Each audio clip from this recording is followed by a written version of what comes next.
2.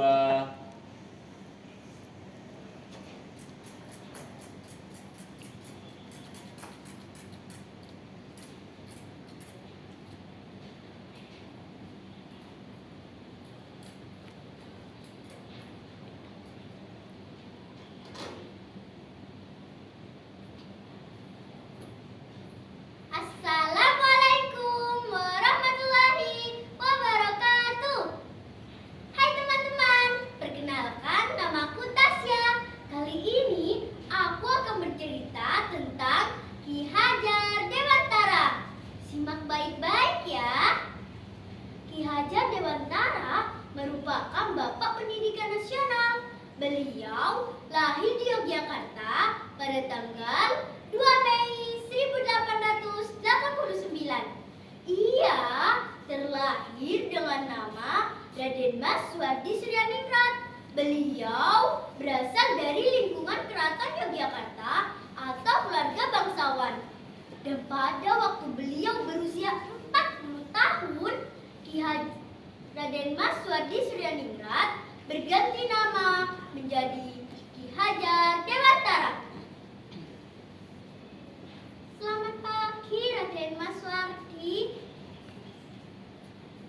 Selamat pagi semuanya. Kalau saya pikir, panggil saja saya dengan panggilan Ki Hajar Dewantara. Tetapi panggilan itu kurang menghormati Raden Mas Suwardi.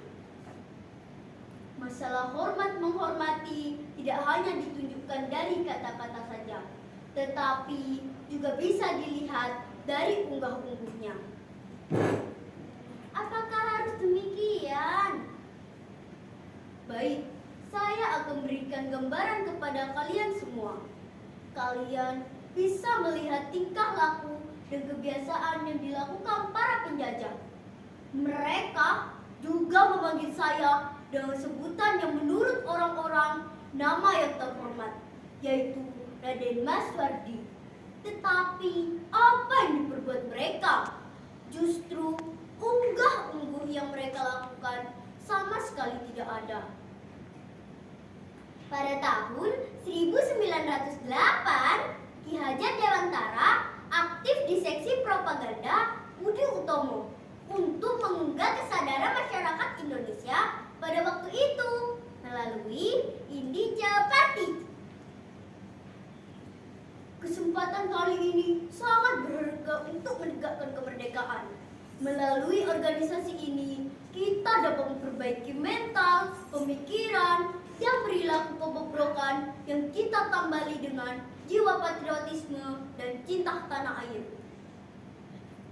Teman-teman, para pendiri dan lainnya berusaha mendaftarkan organisasi ini untuk memperoleh status badan hukum pemerintah Belanda. Tetapi pemerintah Belanda menolaknya.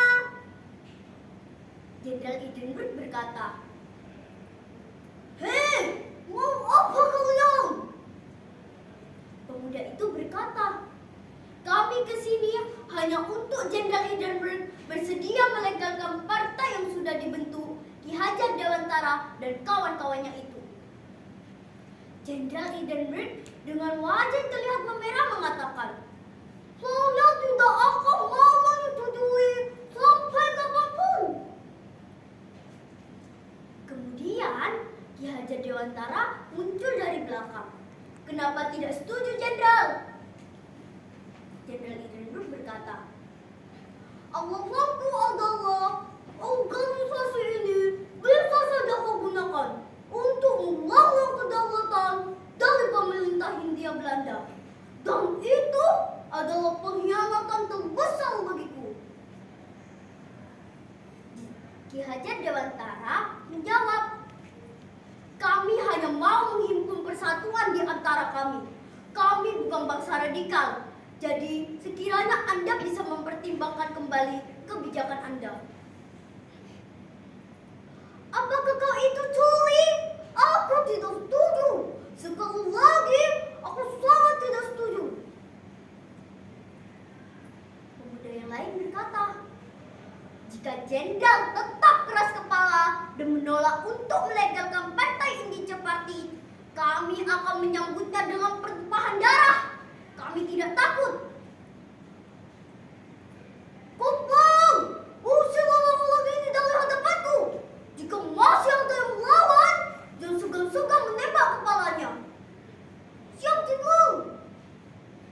Teman-teman, Ki Hajar Dewantara melakukan kegiatan-kegiatan yang tidak disukai oleh pemerintah kolonial, sehingga ia mendapat pengasingan sampai keluar Indonesia.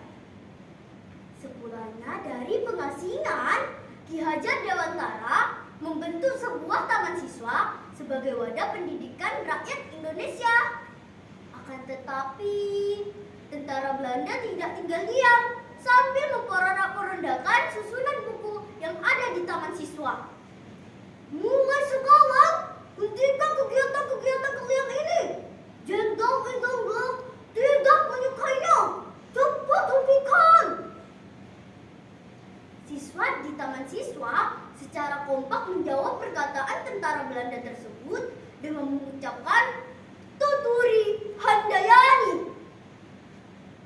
Dengan perlawanan yang tidak mengenal takut, siswa di taman siswa mengobarkan semangat juang demi keadilan dan hak mereka sebagai manusia untuk mendapatkan pendidikan dan kebebasan dalam pendidikan. Mereka terus melakukan perlawanan meskipun sebenarnya kekuatan mereka tidak sebanding dengan kekuatan tentara Belanda. Teman-teman, demikian kisah perjuangan Bapak Pendidikan kita